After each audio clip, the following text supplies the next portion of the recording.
Hi friends, నేను మీ సంజీవ్ బాకి. ఇవాళ వెరైటీ జోక్స్ చెప్పుకుందాం. సార్, ఒక ఆవిడ పక్కింటి పిన్ని గారితో అంటుంది, పిన్ని గారు, మా ఆయన రాత్రి బాగా తాగొచ్చారేమో అని డౌట్గా ఉంది పిన్ని గారు. ఏమ్మా, ఎందుకు అంత డౌటు? ఏం లేదు, ప్రతిరోజు భోజనం చేసేటప్పుడు అందులో ఉప్పు ఎక్కువైంది, ఇందులో కారం ఎక్కువైంది, అందులో మసాలా ఎక్కువైంది అని వంకలు పెట్టేవాళ్ళు.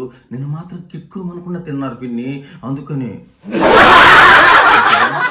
వంక పెట్టకుండా తిన్నారనుకోండి, తాగుబోతని ముద్ర వేసేస్తారండి. అది సంగతి. ఒకసారి ఇద్దరు మగాళ్ళు మాట్లాడుకుంటున్నారు. అరే, సెల్ ఫోను ఆడదా మగదా? ఖచ్చితంగా ఆడదే.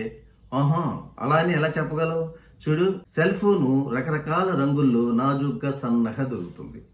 అలాగే గంటల తరబడి విసుగు లేకుండా వాగుతూనే ఉంటుంది. ఇక మనం కొందాము అంటే మన జేబులో డబ్బు ఖర్చు అయిపోతుంది.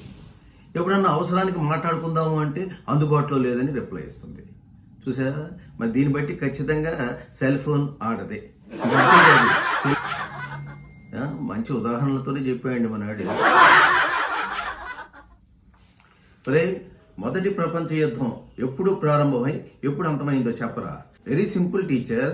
సోషల్ టెక్స్ట్ బుక్ లో 27వ పేజీలో స్టార్ట్ అయ్యి 29వ పేజీలో అంతమైపోయింది.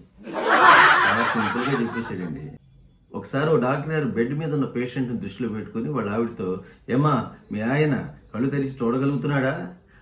ఆ అందమైన నర్సు వచ్చినప్పుడు మాత్రం కళ్ళు తెరుస్తున్నారండి, మిగతా టైం అంతా కళ్ళు మూసుకునే ఉంటున్నారు. సరే, పేషెంట్ తెలివి. ఒరేయ్, 1000 రూపాయలు పెట్టి షర్ట్ కొని మా ఆవిడ దగ్గర మార్కులు కొట్టేద్దామని, ఇదిగో చూడు, ఇది 200 రూపాయలే అన్నా. అంతే, చేతిలో షర్ట్ లాక్కొని నా చేతిలో 200 పెట్టి, మీరు ఇంకోటి కొనుక్కోండి, ఇది మా తమ్ముడికి ఇస్తా అని తీసుకొని వెళ్ళిపోయిందిరా. ఆడవాళ్ళ దగ్గర మార్కులు కొట్టేద్దామంటే ఇలాంటి తిప్పలు తప్పు. ఏంటంటే ఆ ఇంటి చుట్టూ అంతమంది జనం మోగారు. ఏం లేదండి, ప్రతిరోజు ఆ ఇంట్లోంచి ఆ భార్యాభర్తలు పొట్రాట్లు, కేకలు, అరుపులు వినిపించేయి. ఇవాళ సైలెంట్గా ఉన్నారు, అందుకే అందరూ కంగారు పడి చూస్తున్నారు.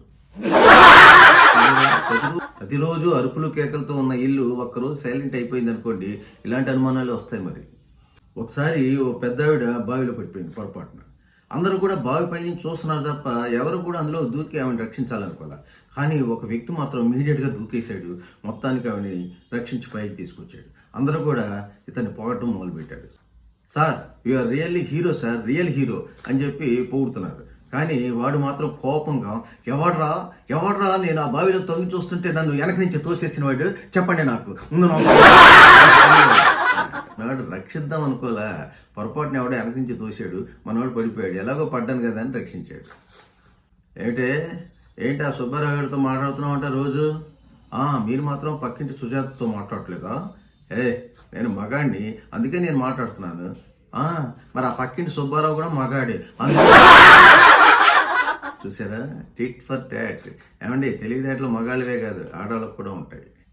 ఏంటి, మీ కోడలు పెద్ద కుటుంబం నుంచి వచ్చిందట? నిజమేనా? నిజమేనయ్యా.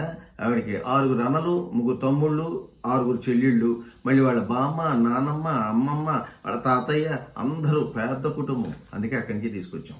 పెద్ద కుటుంబం అంటే డబ్బున్న కుటుంబం కాదు, మనుషులున్న కుటుంబం. డాక్టర్ గారు, నీ తలకి దెబ్బ తగిలింది, ఇమీడియట్గా సిటీ స్కాన్ పట్టరా. డాక్టర్ గారు, నా తలకి దెబ్బ తగిలితే సిటీ మొత్తం స్కాన్ అంటే నేను ఎలా తెస్తానండి? అసలే నేనున్న సిటీ చాలా పెద్దది, నా వల్ల కాదు డాక్టర్. ఒకసారి ఓ డాక్టర్ గారు పెయింటర్తో కోపంగా, ఏమయ్యా, ఎముకల డాక్టర్ అని బోర్డు రాయమంటే ఎలుకల డాక్టర్ అని రాసేమిటి? పిచ్చి పిచ్చిగా ఉందా? అన్నమాట. ఎముకల అనబోయి ఎలుకల అనేసాడు. ఒకసారి వాడు హోటల్కి వెళ్ళాడు. బాబు, 2 ఇడ్లీ పట్టరా అన్నాడు. అనగానే వాడు సీరియస్గా మొహం కేసి చూసి, ఏంటి, నేను నీ కంటికి సప్లయర్లా కనిపిస్తున్నానా? అయ్యో సారీ అండి, పొరపాటు పడ్డాను. ఇద్దరం కలిసి చక్కగా టిఫిన్ చేద్దాం.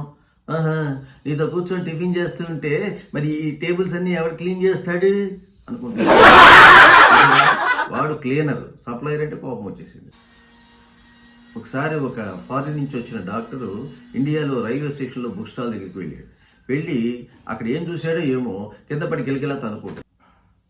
చివరికి విషయం ఏంటంటే, అక్కడ బుక్ స్టాల్లో 30 డేస్లో డాక్టర్ అవడం ఎలా అనే పుస్తకం అమ్ముతున్నారంట. అది చూసిన ఆ డాక్టర్ గిలగిలా తనుకుని పడిపోయాడు అనమాట. ఒకసారి ఒక పిసనారి భర్త భార్యను తీసుకుని ట్రైన్లో వెళ్తున్నాడు. ఆ భార్యకి పాపం విపరీతమైన దాహం వేసి, ఏమండి బాగా దాహం వేస్తుంది, వాటర్ బాటిల్ ఒకటి తీసుకోండి. రాని నెక్స్ట్ స్టేషన్ వస్తుంది కదా, నెక్స్ట్ స్టేషన్ రాగానే బ్రెడ్ ఆమ్లెట్, కాఫీ, తర్వాత స్వీట్స్, తర్వాత ఫ్రూట్స్ అన్నీ కొంటా. ఏమండి నిజంగా అవన్నీ కొంటారా? మీరు అలా చెప్తూ ఉంటే నా నోట్లో నీళ్లు ఊరిపోతున్నాయి.